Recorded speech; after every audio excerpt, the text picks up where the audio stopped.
ज्यांना खासदार म्हणून आपल्याला दिल्लीत पाठवायचं आहे ते आदरणीय श्रीमंत छत्रपती शाहू महाराजजी, या कार्यक्रमाला मार्गदर्शन करण्यासाठी आलेले आदरणीय पवार साहेब, सन्मान्य रमेश चेन्नीतालाजी, संजय सिंहजी, थोरात साहेब, जयंत पाटील साहेब, होळकर साहेब, संभाजीराजे आणि सन्मान्य व्यासपीठ आणि जमलेले या कोल्हापूर मतदारसंघातील, या कोल्हापूरच्या इतिहासामध्ये नवा इतिहास घडवण्यासाठी सज्ज असलेले आमचे सर्व कोल्हापूरकर, मनापासून आपल्या सर्वांचं स्वागत या निमित्ताने मी करतो।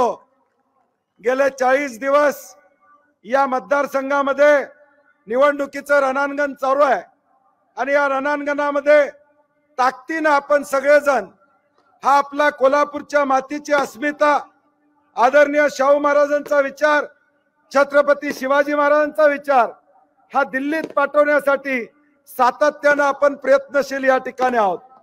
आता 2020च्या मॅच मध्ये आता शेवटच्या काही ओव्हर बाकी आहेत। आता आपल्या सगळ्यांची जबाबदारी आहे की मॅच जिंकण्यासाठी आतापर्यंतचा स्कोर आपल्या सगळ्यांचा चांगला झालेला आहे। आता राहिलेल्या ओव्हर्स मध्ये सुद्धा चांगल्या पद्धतीने बॅटिंग तुम्ही करावी अशी माझी विनंती या निमित्ताने असणार आहे। आज एक ऐतिहासिक निवडणुकीला आपण सामोरा जातोय। आदरणीय छत्रपती शिवाजी महाराजांचा विचार, राजश्री शाहू महाराजांचा विचार, डॉक्टर बाबासाहेब आंबेडकरांचा विचार हा दिल्लीच्या संसदेमध्ये पोचणार आहे आणि तो पोचत असताना वाजत गाजत धूम धडाक्यामध्ये पोचला पाहिजे, ही आपल्या सगळ्यांची जबाबदारी असणार आहे। आज पुरा देश, पुरा महाराष्ट्र आज आपल्या कोल्हापूरकरांच्याकडे बघतोय की आज कोल्हापूरकर मताधिक्य किती देतात याची उत्सुकता या देशातल्या सामान्य माणसाला या ठिकाणी लागलेला आहे आणि म्हणून आपली जबाबदारी मोठी आहे, आपली जबाबदारी वाढलेली आहे आणि हे जबाबदारी पेलण्याचं सामर्थ्य या कोल्हापुरातल्या मातीतल्या माणसामध्ये आहे याचा विश्वास आम्हाला निश्चितपणे या ठिकाणी आहे। आज या राज्यामध्ये एक सत्ता आली, आदरणीय उद्धव ठाकरे साहेबांना फसवून त्यांचा या ठिकाणी विश्वासघात करून सत्ता आणण्यात आली। ज्या कर्तृत्व नेतृत्वानं या देशामध्ये मनमोहन सिंगजींच्या माध्यमातून या देशातल्या शेतकऱ्यांना 72,000 कोटीची कर्जमाफी केली, त्या आदरणीय पवार साहेबांना देखील या ठिकाणी धोका देण्याचं काम भाजपच्या मंडळींनी या ठिकाणी केलं। काँग्रेसला त्याच पद्धतीने वागवण्याचं काम भाजपच्या मंडळींनी त्या ठिकाणी केलं आणि म्हणून हे गद्दारांचं सरकार या राज्यामध्ये आलेलं आहे। आता आपली जबाबदारी आहे, हे सरकार आल्यापासून कुठल्याही निवडणुका झाल्या नाहीत, लोकांना आपलं मत द्यायची संधी मिळाली नाही। आता प्रामुख्यानं आपल्याला संधी मिळते आपलं मत देण्याची, या सरकार विरोधातला रोष दाखवण्याची संधी प्रामुख्यानं आपल्याला त्या ठिकाणी मिळते। आज देशामध्ये इंडिया आघाडीची सत्ता येणाऱ्या भविष्यकाळात काँग्रेसच्या माध्यमातून, महाविकास आघाडीच्या माध्यमातून आल्यानंतर काँग्रेस पक्षानं जाहीरनामा जाहीर केलेला आहे की अनेक गरीब महिलांना महिन्याला 8,500 रुपये देण्याची भूमिका घेतली, वर्षाला 1 लाख रुपये देण्याची भूमिका त्या ठिकाणी घेतली। अग्निवीर सारखी योजना बंद करणार ही भूमिका काँग्रेस पक्षाने या ठिकाणी घेतलेली आहे। मुलांना रोजगार देण्याची भूमिका काँग्रेस पक्षाच्या आणि इंडिया आघाडी आणि महाविकास आघाडीच्या जाहीरनाम्यामध्ये आहे। आज या राज्यामध्ये आदरणीय पवार साहेब असतील, आदरणीय थोरात साहेब असतील, आदरणीय उद्धव ठाकरे साहेब असतील, महाविकास आघाडीचं प्रचंड चांगलं वातावरण जयंत पाटील साहेब असतील, या सगळ्यांच्या माध्यमातून या ठिकाणी होते आणि म्हणून या कोल्हापूरला एक वेगळा इतिहास आहे। या भूमीनं नेहमी ठरवलेला आहे देशात काय चाललंय त्याचा विचार कधी कोल्हापूरकरांनी केला नाही, आमचं काय चाललंय हे या ठिकाणी महत्वाचं राहिलेलं आहे आणि म्हणून माझी कोल्हापूरकरांना विनंती आहे की ही ऐतिहासिक निवडणूक आहे। 2024 ची निवडणूक आपल्याला दिशा देणारी निवडणूक या ठिकाणी असणार आहे, आपली अस्मिता जपणारी या ठिकाणी निवडणूक असणार आहे, शिवाजी महाराजांचा विचार दिल्लीत पाठवणारी निवडणूक असणार आहे। आपण म्हणून येणाऱ्या 5-6 दिवसामध्ये ताकदीने आपण कामाला लागा।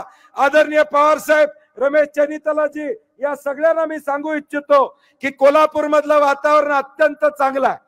आम्ही किती लाखांना या ठिकाणी येणार हाच विषय आमच्या पुढे या ठिकाणी आहे, बाकीचे विषय बाजूला आहेत, बाकीचे विषय बाजूला आहेत।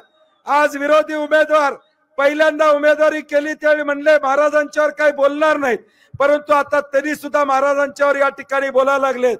आम्ही जाहीरपणे त्यांना सांगितलं 5 वर्ष तुम्ही गायब होता, आताच तुम्ही बोलायला लागलेलात, तुम्ही बोलू नका, आमच्यावर बोला, आमच्यावर बोलायला हरकत नाही। मी परवाही सांगितलं आम्ही कसलेले पैलवान आहोत, माती घेऊन पडलोय, कुणाला चितपट करायचं आम्हाला नक्की कळते आणि 100% ही कोल्हापूरची जनता तुम्हाला चितपट केल्याशिवाय गप बसणार नाही, हा विश्वास या निमित्ताने मी आपल्याला देतो।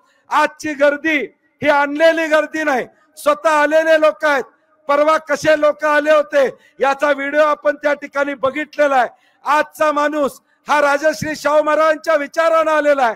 आम्ही महाराज भाग्यवान आहोत, मी परवाही सांगितलं आम्ही शाहू महाराजजी भाग्यवान आहोत की 2024चा मतदार भाग्यवान आहे की आम्हाला छत्रपती शिवाजी महाराजांच्या विचाराला, राजश्री शाहू महाराजांच्या विचाराला, डॉक्टर बाबासाहेब आंबेडकरांच्या विचाराला मतदान करण्याची संधी आम्हाला मिळते, हे आमचं भाग्य आहे। आणि म्हणून पुढच्या 7 दिवसात ताकदीनं गाफील राहू नका। प्रचार आपला सगळीकडे पोहोचलेला आहे, पॅम्पलेट आपलं सगळीकडे घर टू घर या ठिकाणी पोहोचलेला आहे। महाराष्ट्रातली आकडेवारी पाहिल्यानंतर उन्हाळ्यामुळे थोडी आकडेवारी कमी झाली असं वाटतंय आणि म्हणून माझी आपल्या सगळ्यांना विनंती आहे की आकडेवारी वाढवायची असेल तर सकाळच्या दरम्यान 12 वाजेपर्यंत महिलांचं असेल, ज्येष्ठांचं असेल, या सगळ्यांचं मतदान जास्तीत जास्त प्रमाणात करून घेण्याची जबाबदारी आपण या ठिकाणी स्वीकारावी। आणि आमचे नेते आदरणीय राहुलजी असतील, खरगे साहेब असतील, सोनियाजी असतील आणि इंडिया आघाडी महाविकास आघाडीच्या माध्यमातून जो गरिबांसाठी असलेला जाहीरनामा आहे, सामान्य माणसांसाठी असलेला जाहीरनामा हा तुमच्यापर्यंत पोहोचवायचा असेल तर आपले शाहू महाराजजी खासदार म्हणून दिल्लीत जाणं ही आपली गरज असणार आहे आणि ते आपण निश्चितपणे येणाऱ्या 7 तारखेला कराल हा विश्वास व्यक्त करतो। महाराजांचं नाव किती नंबरला आहे जोरात सांगा, चिन्ह काय?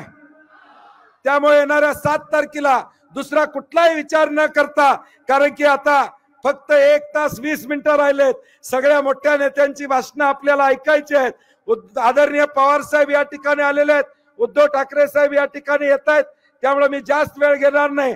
आपली बॅटिंग मागापासून तुम्ही गेले 15 दिवस आमची हलगी वाजतच चाललेली आहे, अजून 4-5 दिवस वाजणार आहे, काळजी करू नका।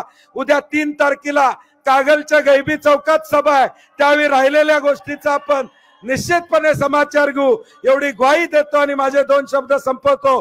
जय हिंद, जय महाराष्ट्र।